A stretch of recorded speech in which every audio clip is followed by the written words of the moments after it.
Shalom bien-aimés dans le Seigneur. Aujourd'hui, nous finissions notre méditation sur le thème « Gagner le combat de la foi ». Nous reprenons notre texte dans 1 Samuel chapitre 17, le verset 32, qui nous dit ceci. David dit à Saül que personne ne se décourage à cause de ce Philistin. Ton serviteur ira se battre avec lui. Alléluia. Nous parlons depuis hier de ce qui fait que nous ne gagnons pas le combat de la foi. Si à partir de ces points, nous renversons la vapeur pour vivre de manière efficace notre foi, nous ferons des exploits avec Dieu. Après les désirs dont nous avons parlé, aujourd'hui nous citons que la troisième chose qui fait que notre foi ne triomphe pas est l'absence de la volonté à ne pas être un sujet de honte mais d'honneur. Dans le texte, pour David, c'était une honte d'être esclave des Philistins. Pour David, c'était une honte de regarder Goliath insulter le nom de Dieu à sa guise.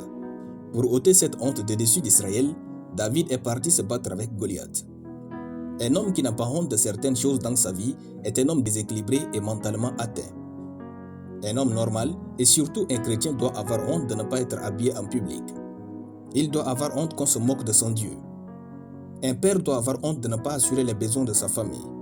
Une mère doit avoir honte de ne pas offrir l'amour et le minimum à sa maison. La honte est un don de Dieu qui nous pousse à rechercher de la dignité dans la vie. Si nous n'avons pas des choses qui, lorsqu'elles se produisent dans nos vies, nous avons honte, notre foi ne pourra jamais conquérir ce monde.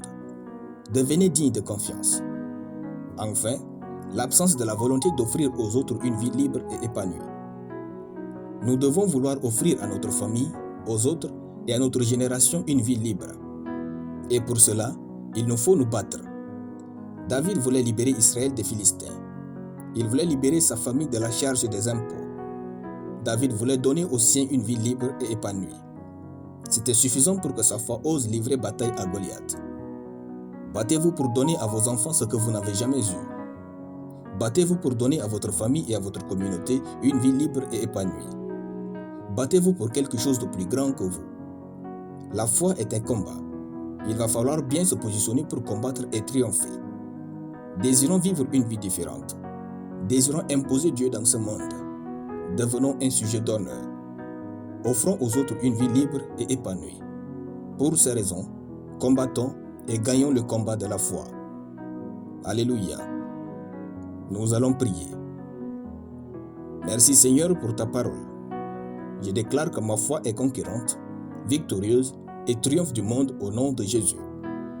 Par conséquent, je suis béni, prospère, favorisé, en bonne santé et rempli de bonheur au nom de Jésus.